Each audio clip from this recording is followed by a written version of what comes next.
So I would now like to introduce this evening's speaker, who is me.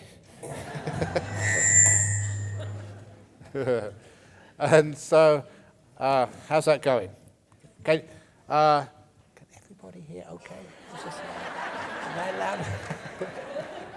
Is I wasn't speaking, I was miming. Are you okay at the back? Can you hear? Louder! Even loud? How's that? Better? Okay.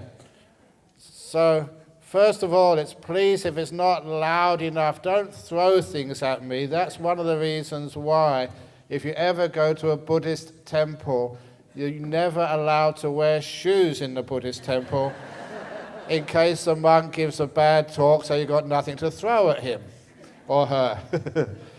But anyway, in this morning, I'm trying to keep on subject of beyond mindfulness, or what next after mindfulness. And this morning, I was mentioning just how that many people who come to an event like this are not scholars. They come here because they have had some difficulties in their lives.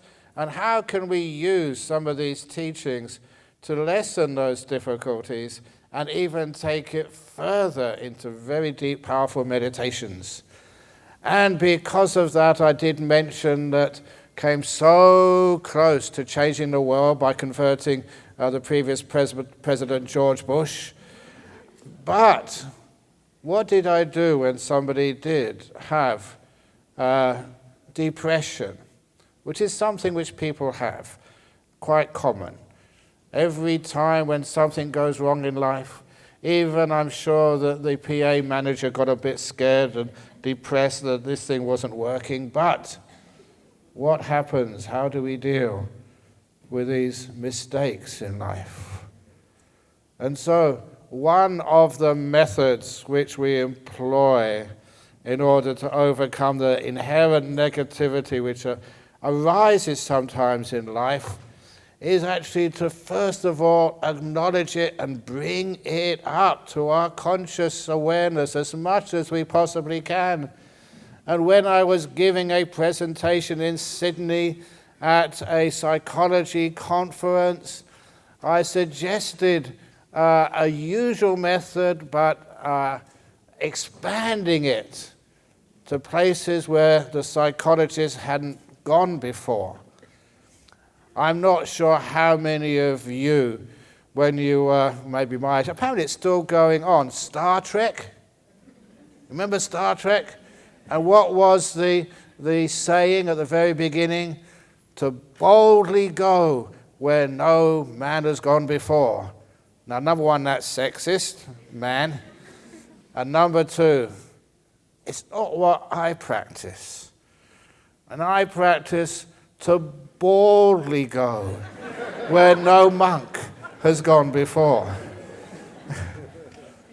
And where I went was anyone who has got some sort of depression, guilt, feeling they want revenge, some negativity inside of them. You have to acknowledge it, bring it up first of all, which is a difficult thing to do. But where I took it further was the type of paper you use. Because we've got many, many bad things we'd like to let go of from the past. Many things we'd rather not have happened to us. So, paper is very expensive. And it also takes a lot of resources from our planet to actually write it all down, to create enough paper to write down all the terrible things which you've experienced in life so far. So there's another type of paper which is reasonably cheap, which is called toilet paper. One roll of toilet paper, you can write down so much. So anyone who wishes to try this method of letting go of some of the painful experiences of your past, you get roll of toilet paper and you write down all those things you want to let go of on the roll of toilet paper in dark brown ink. You've got it because you create an association, which is really important in psychology. The association when you write down all these terrible things you want to let go of, what your husband did, what your wife did, what your parents did, what the government did, what Ajahn Brahm did, whatever it is, write it down in dark brown ink on toilet paper. And as you're writing it down, the association occurs almost subconsciously because you relate that sort of stuff you have been carrying around with you for far too long with the other dark brown stuff which usually goes on toilet paper. And you should know that even in Berkeley, if you just got a small piece of brown stuff on your toilet paper, not even the most ecologically mindful person would actually fold it up and put it in their pocket to save it for the next time. They don't even use both sides of the toilet paper. They are so wasteful. But here in Berkeley, because I have obviously gone to the restroom several times, that I've seen that they have the paper they use to dry your hands after washing is brown. It must be recycled. I wonder from where. I'd be very impressed if that's what But no, even if you've got a small amount of brown on your toilet paper, no one uses both sides, not even Al Gore.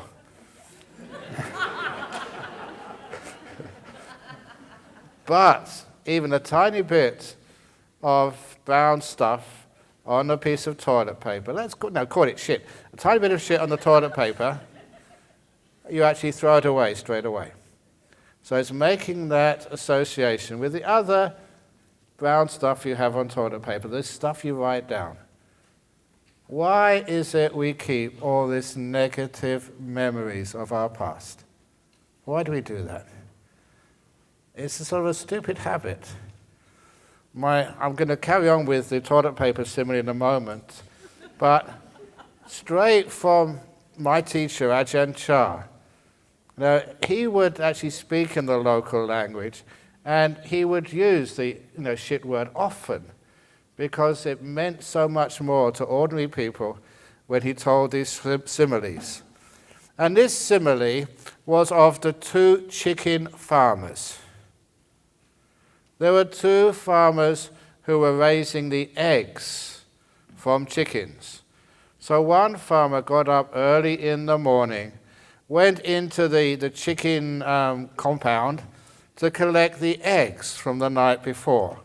So he took a basket into the chicken compound and he collected all the chicken shit, the little pellets which the chickens had laid the night before, and brought it back into the house while leaving the eggs in the shed to rot. He was thereby stinking out the house, and his family were not very happy with him. Chicken farmer number 2, you find out where the story is going in a moment. Chicken farmer number 2 went into the shed with the basket and filled the basket full of eggs. He left the pellets of shit in the shed to rot. It will become valuable fertilizer later, but you don't take that into the house with you. You take the eggs back into the house where you can make a wonderful omelette for your family and sell the rest of the eggs in the market for cash. That's a very smart chicken farmer. And the meaning of that simile is this. When you remember all of the things which have happened to you this week, when you collect the produce of your past, what do you put in the basket and bring home with you? Are you a shit collector? or an egg collector? Why is it when people remember the past, they remember all the terrible, bad things which happened to them? That is like collecting shit. You should not collect that shit. That should stay in the past where it will rot and become fertilizer for something or other. Collect the eggs, all the happy memories and events you've shared today and the last few days. It's like the way we see just how we make one mistake, our partner makes one mistake, or two mistakes, or does a mistake. Well, there's still lots and lots of good stuff there. Don't collect the shit, only collect the eggs for a happy, positive life. But anyway, if you have got those memories from the past, what we do, write them down on a piece of toilet paper in dark brown ink and read it once you've finished with it. There's plenty of paper there, so there's always space, you can put some more in. And then you do what we call the letting go ceremony. And to do the letting go ceremony, there's a special place reserved on campus. Please don't take it to one of the temples, otherwise I'll get in big trouble when, when all the toilets block up in the temples. But take it to the letting go room, where you can go inside the cubicle, but don't put it in the toilet cubicle yet, in the toilet pan yet. Read it again, first of all, just to make it really refresh in your mind. And then you put it in the bowl, and you do the ceremony. I love rituals. All you do is press the button on the top, whoosh, and it goes out of your life forever. Can you do that? Sometimes we can do that, but sometimes some of those things are a little bit too difficult to let go of. Big problems and big traumas. And I did promise someone earlier that I would relate, this method of letting go of some of the terrible things which happen to us in our life so that we can become free. And this was all developed from a very simple story. Many of the things which I say, simple stories, which are not just jokes, you take them, develop them, and they become powerful ways of lessening suffering in our world. And this began with a little story which my father said to me. Poor fellow, he parked in an old beaten-up second-hand car, and I was with him, and he said to me that wonderful tale, son, whatever happens to you in your life, wherever you go, always remember the door of my house will always be open to you. I was about 13 or 14 at the time. He would die in a couple of years. But I always remember what he said. Somehow or other it had a meaning which I knew was important, but I couldn't really understand it. He was a poor man. As I said when I told the story in the book, that we were in such a poor government-assisted housing, a small flat, and he never locked the door. And I asked him, why, aren't you afraid of thieves or burglars? And he said, no, I'm actually quite hopeful that a burglar will come into our little apartment and actually take pity on us and leave something. But it was afterwards I realized he was never talking about the door to his apartment. He was talking about the door of his heart. He was my father, I was his son, and that was enough.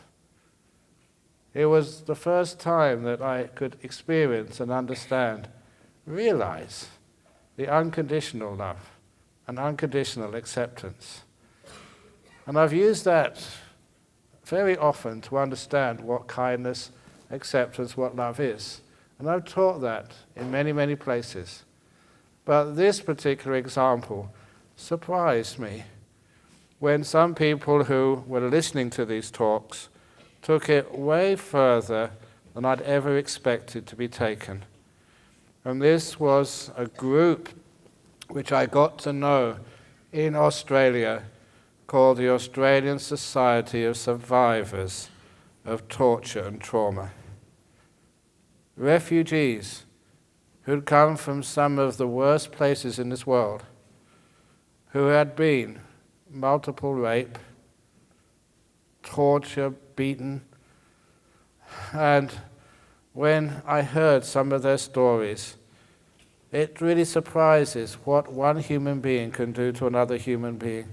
It just literally blows your mind. I cannot comprehend it.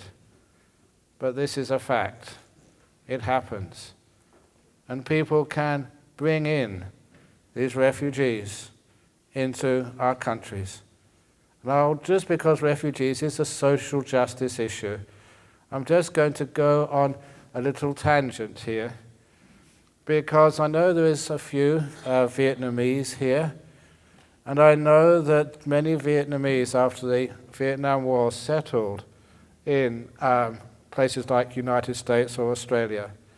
But I love telling the story of one gentleman who managed to make it across the oceans, survived so much trauma, and made it to the West Australian coast. And the first persons he saw as his boat came close to the shore were two Australian fishermen. And the Australian fishermen shouted out to him, and all the other relieved, starving, thirsty people who made it to that land, shouted out to them, "Welcome to Australia, mate! Have a beer!" It's not exactly a Buddhist greeting, but it was the way they expressed their kindness and their welcome, in a way which we tend to not do these days, and I don't know why. And currently, that gentleman who came to Australia as a refugee, was welcomed, is now the governor of South Australia, did so well in his life, he was given this honorary appointment in recognition of his service to the whole people in that state. And just what a wonderful story it is when we give people that chance and that opportunity. How many people take it and they enhance our communities, and very, very rarely, if at all, diminish our communities. So anyway, going back to the people who have suffered immensely, this society, Australian Society of Survivors of Torture and Trauma, were faced with a huge problem of people who were free physically, but were still remembering the trauma in those underground chambers, in those places where they were so cruelly treated, stigmatized, demoralized, afraid for their life, believing that they were worthless. And how do you deal with giving freedom from that trauma to people who suffered through no real fault of their own? Physically they were free, emotionally they were still back, being tortured, raped and abused. So, this particular society, they invited me to go to their center. I didn't know why until they showed me what they were up to.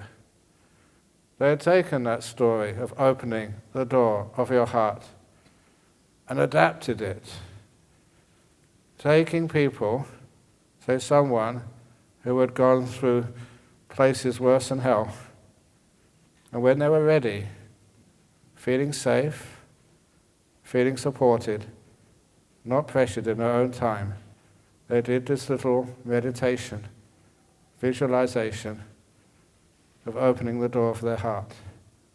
This is how they did it. They closed their eyes. They knew they were safe.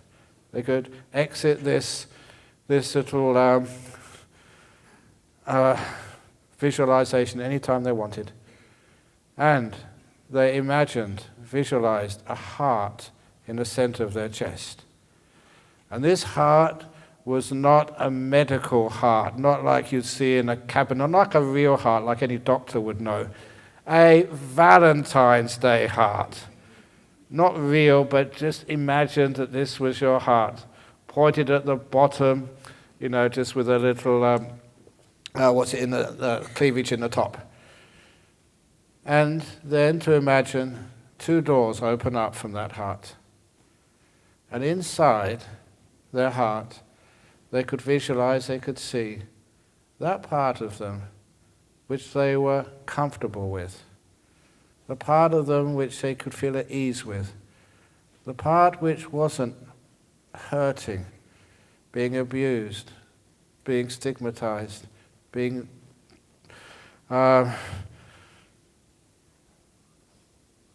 abused, dehumanized was the word I was looking for. That part of them which they could live with. But they also looked outside. Outside on the floor, on the cold concrete, was that little girl who was sexually abused. That boy who was beaten and beaten and beaten. The person who was tortured. They see them outside on the ground. And then the next stage is to realize that's part of them. That's who they are.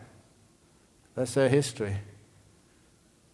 And the next thing, they imagine a staircase coming out from their heart, going down onto the ground. And then with all the great courage and strength, they invite those little girls up into their heart. The little boy who was beaten, diminished, raped, inviting them up as well. Come inside. And visualizing these little beings through no fault of their own, who'd been hurting so much, been trying to be kept out. Imagining them walking up, needing every ounce of encouragement as they, struggling, afraid, trembling, walk up into your heart. And one by one, embracing. The door of my heart is open to you as well. Come in. You've been kept out for way too long. Come in. You're me. You're part of me. And one by one, every little being part of you who've been trying desperately to forget, to obliterate, you allow to come in. To be part of you rather than to be outside. Whereby the catharsis happens and you've got no more parts of you excluded. The door of your heart is totally open to who you are. Through any fault of your own, I'm not sure, but it's in there.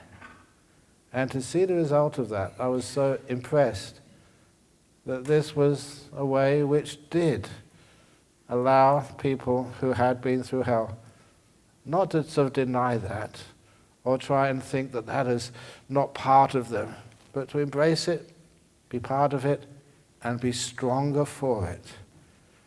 Very often, he's talked about the truckload of dung in that book, that you can grow a great garden out of. And this you see with some of those people who were victims before, but now are victors. They've conquered the past, not by trying to exclude it, but to include it, embrace it, be part of it. And these are like heroes who I've seen, people who are at peace. Now that is with quite extreme trauma. I'm not quite sure what each one of you have been through, but in our modern world, many of us have been hurt deeply. And this is a wonderful little method, just coming from a simple act of kindness and love, of unconditional acceptance, which may work for you, and may free you, and may make you so strong and so powerful that you are no longer afraid, embarrassed, or ashamed. This is part of you. And the other part which goes with this story, which I've told a few people just here, talking casually, but not in a formal talk, is the fact that everyone here, for one reason or another, is damaged, is not perfect. And to understand this, to be able to go into a forest and to go and see a perfect tree. By which I mean a tree which is straight, which is not twisted, which is not damaged, which has got no marks on the trunk. You will search the whole forest, you'll never find a tree which is straight. Every tree is twisted, bent, damaged and scarred from the storms of life. So if you do see those trees twisted, you remember that the damaged people in this world belong. They belong to the great forest of humanity, just like every tree does. And number two, it's not that you ever need to be felt that you are separated, you don't belong, you're excluded, you're stigmatized. No, you belong. And number two, you usually find the most bent and twisted trees, the ones which have the most damage on the trunk. They're the ones which are the most beautiful. They're the ones you go to again and again and again. They're the ones you'd like to have your photograph taken next to. They're the ones you want to have to paint if you're an artist. The bent, twisted trees are the most beautiful. And the meaning of that story, I'm sure you can understand now, is you never need to feel ashamed, excluded by whoever or whatever you happen to be. The opening the door of your heart goes to all beings, but most importantly, to yourself, to who you are and your history. You're making peace with yourself. And this is how we can not be harmful to ourselves and other beings. So much harm comes by excluding people. So much stigmatism comes when we label someone as having this disease or that disease, especially the emotional differences which people have in this world. Autism spectrum disorder. Today, earlier on, I was mentioning about LGBTQIE. Sometimes, please excuse me, it's been a long day. But can you imagine what it must be like to feel excluded? To feel different and not belong. Imagine what it must be like to feel that the doctor or some person has called you autistic, ADHD, bipolar, or whatever, and you feel that you're different, that you're excluded. Imagine what it must feel like. And imagine what happens if you feel that there is no such person who's schizophrenic. There's people who exhibit times of schizophrenia, but they're much more than that. As this physician over in Singapore once told me. So because I go to Singapore a lot, and what was it this one physician told me? He said, you wouldn't believe this, Ajahn Brahm, but, what is the last part of a human being which stops when you die? The last part of your body which turns off. I always thought it was like the brain, but it was wrong. He said the last part of the human body which dies is the pupils of your eye. Did you know that? Because your pupils dilate.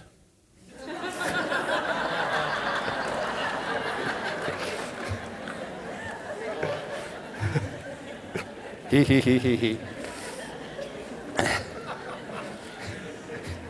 He got me there. But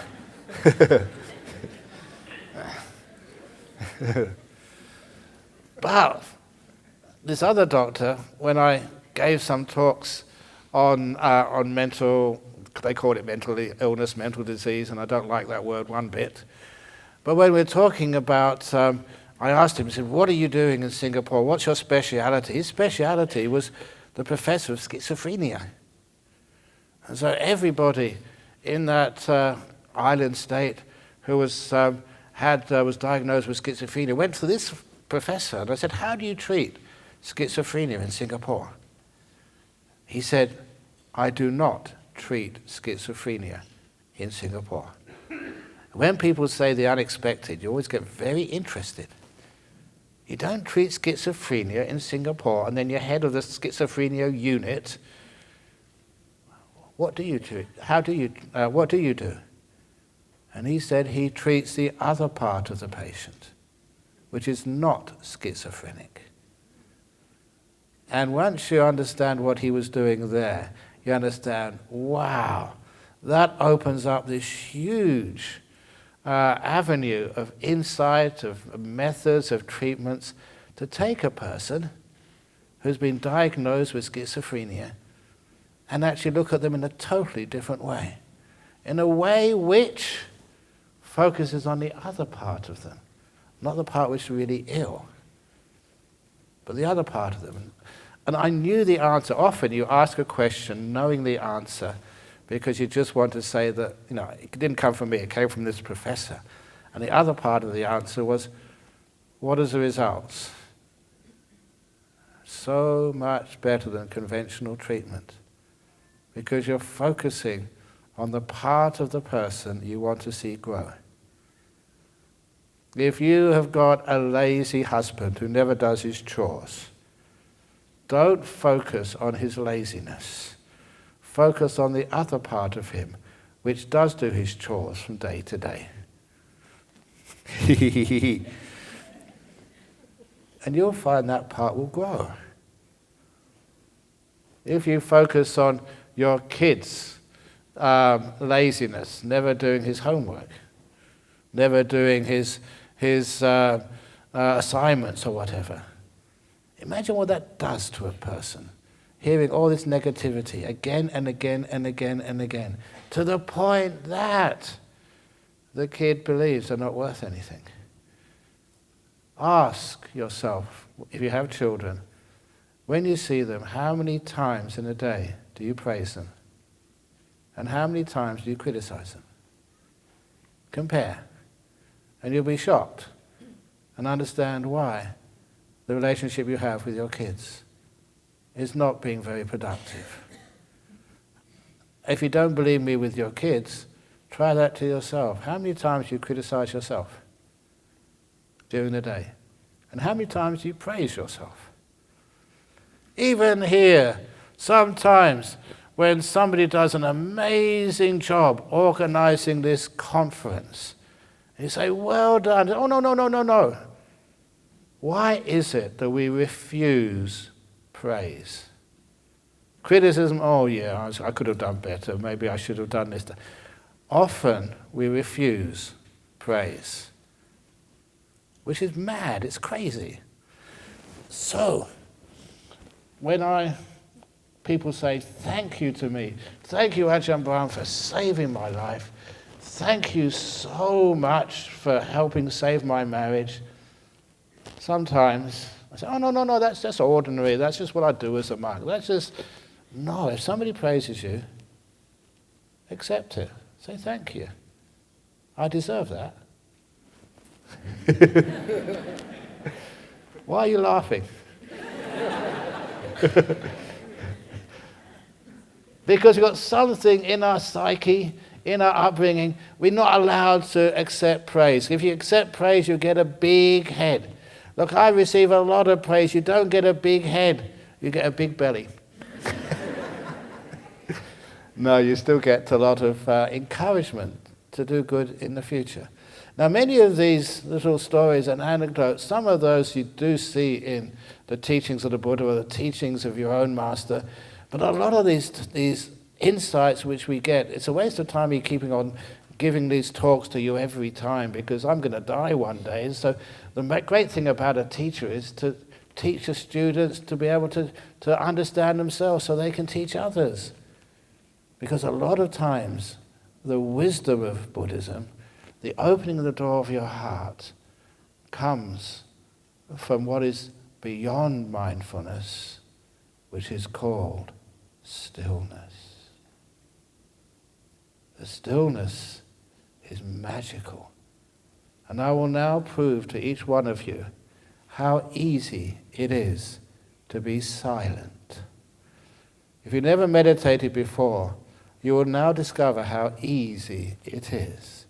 Because as I am speaking, I want you to be aware of the reaction in your own mind as I'm speaking. Because as I am speaking, you will begin to notice some spaces between my words. In those pauses between my speech, what was happening inside your mind? You were aware, but silent. And in that stillness is magic. It's power. It's freedom. At least a lot of freedom.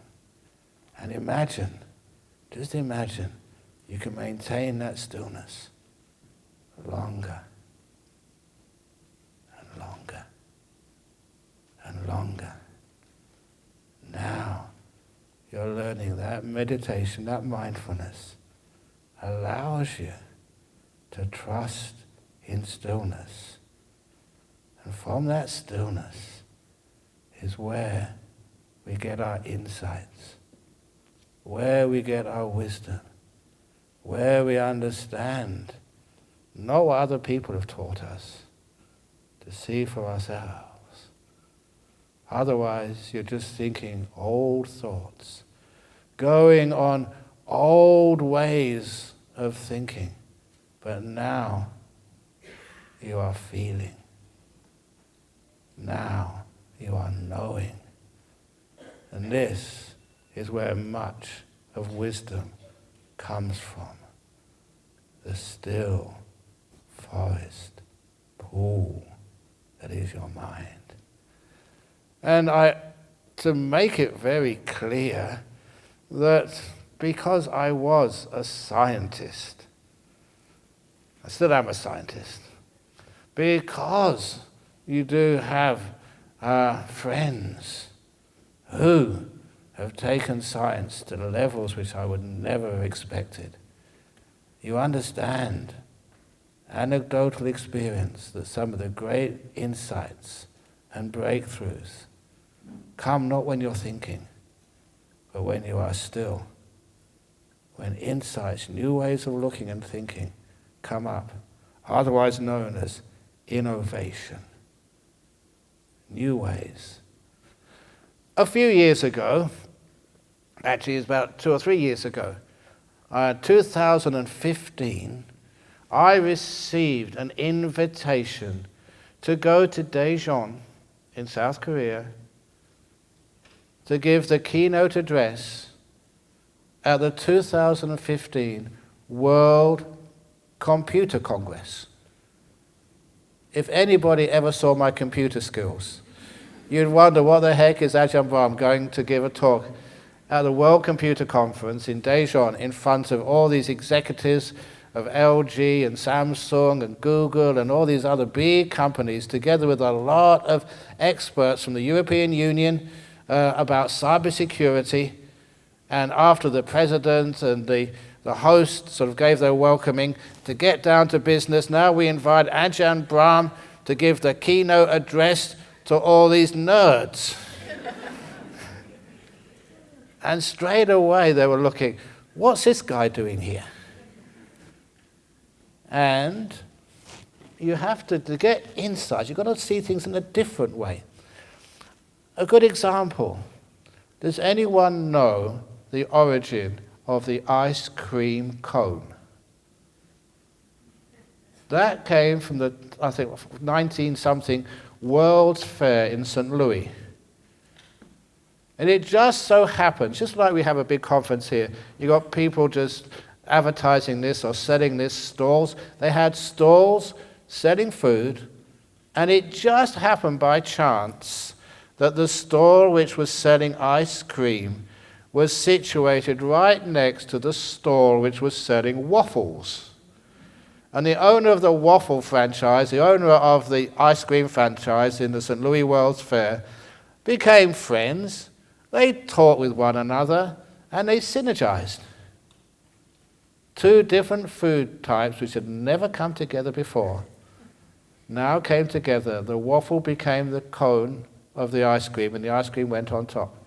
Such was the birth of the ice cream cone. Two different things coming together, which is one of the reasons why when we have conferences, it's great to have some subjects which have nothing to do with Buddhist conferences, which have nothing to do with Buddhism, to get synergy and different ways of looking. So, this is the simile which I gave to the 2015 World Computer Conference. I held up, it was actually a bottle of water, and I asked people, this is insight, what's beyond mindfulness? Using stillness. What is this I'm holding up? Anyone can tell me what I'm holding up? A cup of water. What else? What else can you see? What else can you describe? What else? Yeah, what else? Keep on, come on. Yeah, what else? What else? What else? What else? What else? What else? What else? I won't keep on going too long with this. But when you first are asked, what is this? You say like a paper cup of water or something, and you think you've finished with it. Then now you've completed it, now you know it, now you can go on to something else. But because I asked you, what else is it? To maintain your attention and exploration of this, you can start to see other things, more things, until you soon run out of labels and words to describe what I'm holding up here.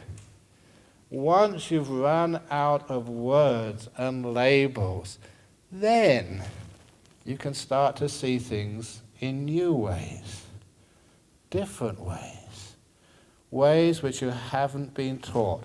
Paper, water, cup, heavy, emptiness, whatever. That is what you've been taught. To actually to get insight, to see anew, innovate, to take it further when you stop all of the labels, because you are now still. You're not thinking. You are seeing. You are feeling. You are knowing. You don't give it a label yet. That is where you get great insights from. So I always wondered, where did Ajahn Chah get all his great wisdom from? He only finished grade 4 of school. And he was far smarter than all these other professors which came to that place to ask him questions. Way smarter than a dummy like me who'd only studied theoretical physics, in Cambridge University. This guy, how come? Where did he get all that knowledge and that insight and understanding from? And obviously, because he was still. And in that stillness comes the deep insights, not only of life, but also of the nature of things. and how we judge people far too harshly. How we can't even appreciate and love ourselves. And how things which happen to us in our life, disappointments, that we don't see it in a way which is helpful and useful.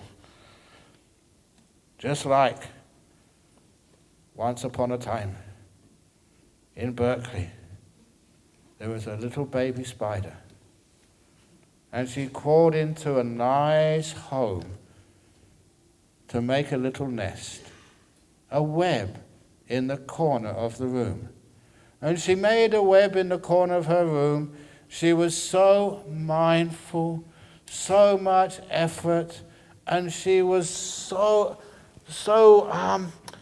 meticulous. She had an artistic and architectural flair that when little spider finished her web, that web was a work of art.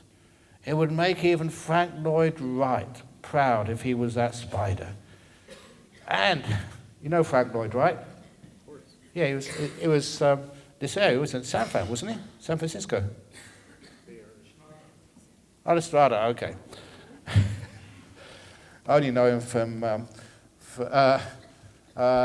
what's their names? From the song "So Long, Frank Lloyd Wright" by Simon Garfunkel. Yes. And anyway,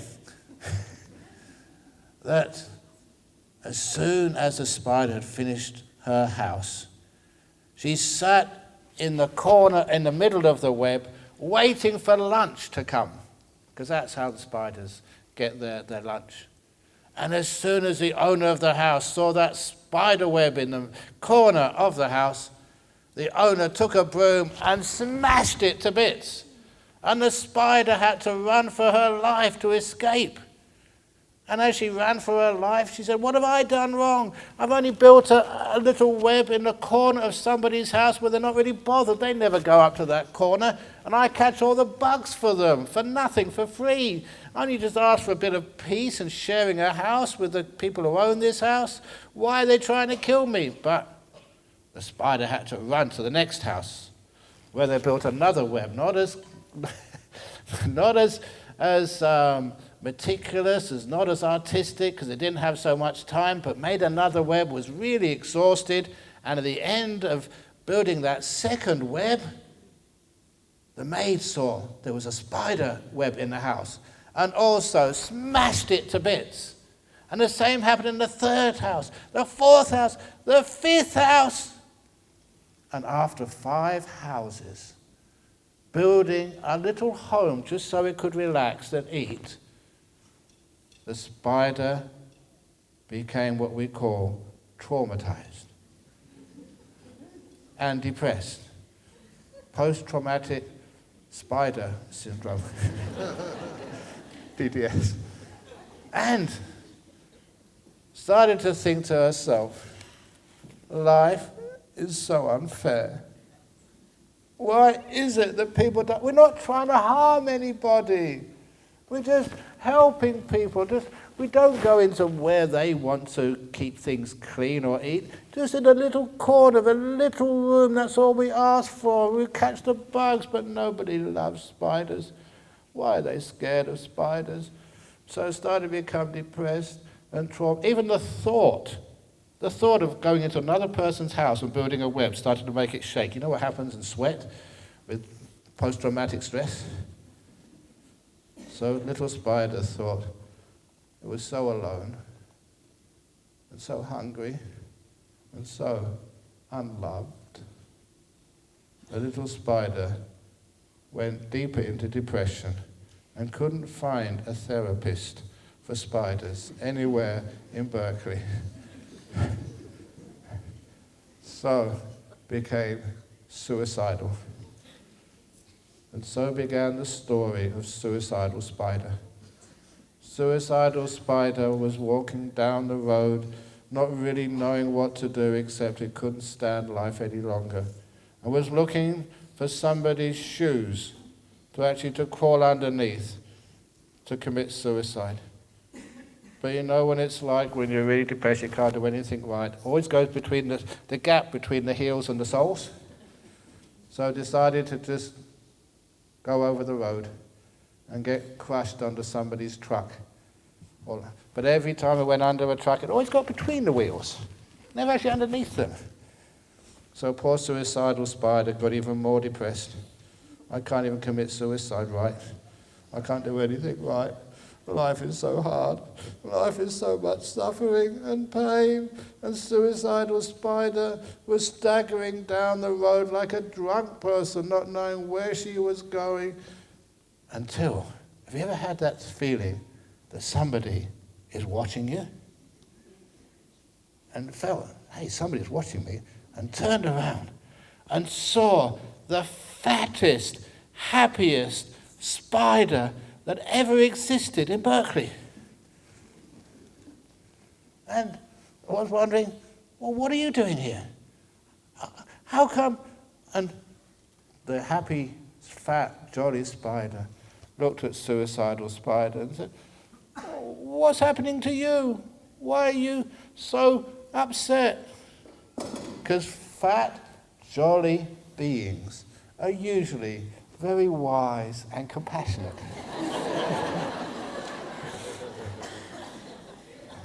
And suicidal spider started to say the short, a very tragic story of her short life.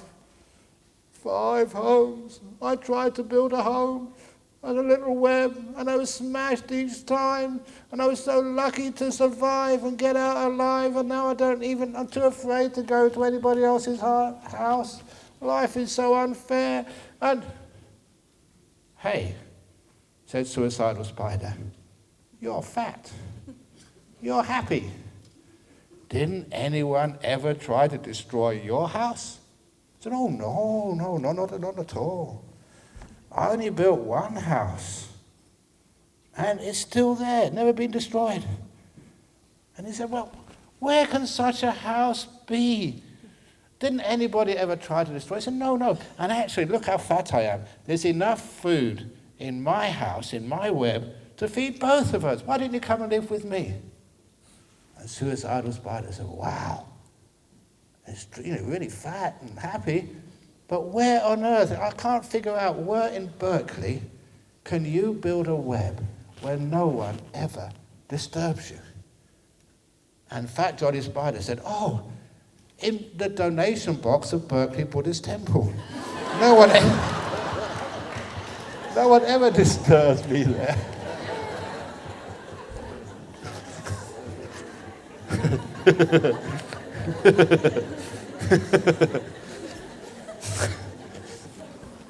So I was going to say in the Bhikkhuni monastery in Mountain View, and in that's Karuna Institute, and also in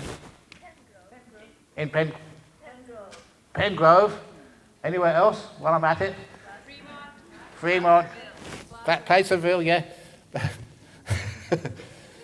So, please remember, and in South Carolina? Sorry? North Carolina. Oh, close enough. It's only just over the border. New York. So please, there's plenty of room in those donation boxes for the suicidal spider, who's now no longer suicidal, and the other spiders, and for your dollar bills as well. So again, almost finished here, but with and any spiders in Berkeley. Berkeley's a pretty rich college, isn't it? Yeah, okay. But that's why you don't find any suicidal spiders. I don't know. Anyway, so that whenever there's any negativity, in your life and things go wrong in your life, please remember that is a fertilizer for your life. And there are beautiful ways of overcoming that. Beautiful ways of opening the door of your heart. Beautiful ways of opening the door of your heart to others who may have hurt you. Beautiful ways of opening the door of your heart to yourself. And beautiful ways of opening the door of your heart to this present moment, to being here. Sometimes when people talk about meditation, and they feel that they cannot find any peace in this present moment. I'll probably say more about this tomorrow, but why? Why is it that people find it hard to be still? And the only reason is because they're not kind to themselves. They don't love themselves, they're running away from themselves. The last little anecdote is of the person who had an afternoon free, and they received a telephone call from one of their associates saying, "Are you free this afternoon?" And you say, "Yes." And they say, "Oh, can you come out for a cup of coffee today? There's this wonderful coffee shop which I found.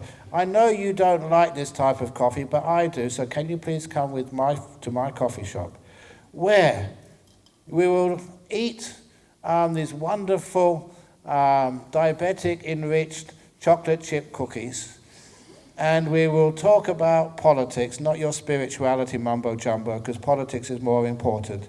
I will stay there for 1 hour. We'll sit in the corner, not in the front, because that's where I like to sit."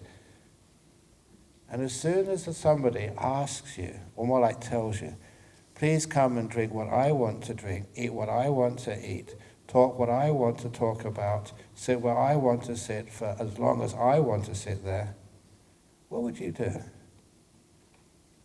You try and find some excuse to escape, because no one likes to live or spend any time with a control freak. So what you do is you get on your cell phone, your iPhone, and make a call to your doctor or even dentist, because you know you have to make an appointment sometimes. Say, "Dentist, are you free this afternoon? I've got an emergency." And you make an appointment. And as soon as you made an appointment with the dentist, another friend calls and says, "Are you free this afternoon?" I said, "No, I just made an appointment with the dentist." "Oh, such a shame. I know this wonderful bubble tea shop which you like to get bubble tea from. And they got this wonderful vegan sandwich which is so good for you, and it's just to die for." I don't know why health food is to die for. And I've never been interested in this Buddhism mumbo-jumbo, but you tend to like it. It's good for you. So can you explain to me something about Buddhism and meditation? And when they want to talk about what interests you, and drink what you want to drink, and eat what you want to eat, sit where you want to sit, what would you say?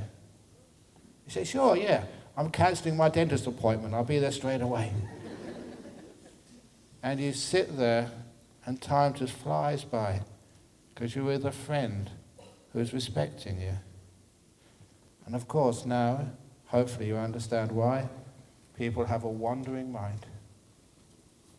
Why they can't stay still.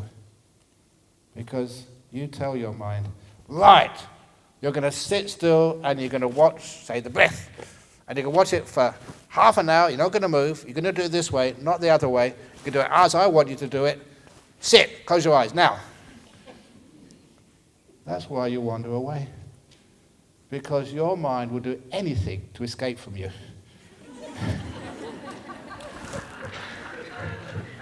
Even fall asleep. Anything. But imagine that you tell your mind, "Okay, mind, just, whatever you want to do. If you want us to do some meditation on this, that, or the other, meditate on the beautiful girl sitting over there, or meditate on just I don't know, what else you meditate on. If you're kind to your mind, let it be opening the door of your heart to whatever's happening right now with kindness and respect. Then you'll find your mind doesn't want to go anywhere. It stays with you because you have this wonderful sense of acceptance and love. The door of my heart is open to me. So if you fall asleep, okay, it means you're tired. I've been practicing like this for such a long time now that whenever I have the chance to close my eyes and to meditate, It's like I'm with my best friend. I do a lot of talking.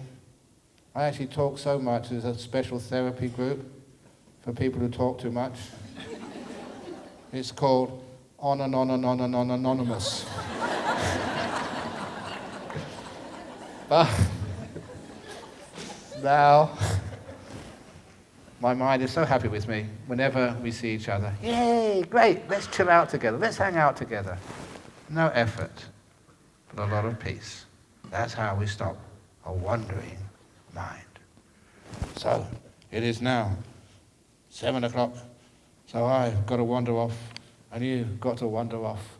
And time flies when you're having fun, and people don't want to go anywhere because I've respected you, cared for you.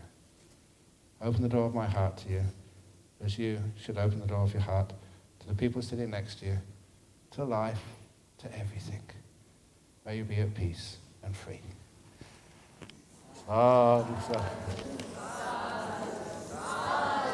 That's getting close. Sadhu is a traditional Theravada Buddhist word meaning awesome. So now let's give it everything we've got. 1, 2, 3. Awesome. Awesome. Awesome. Very good. Thank you for this.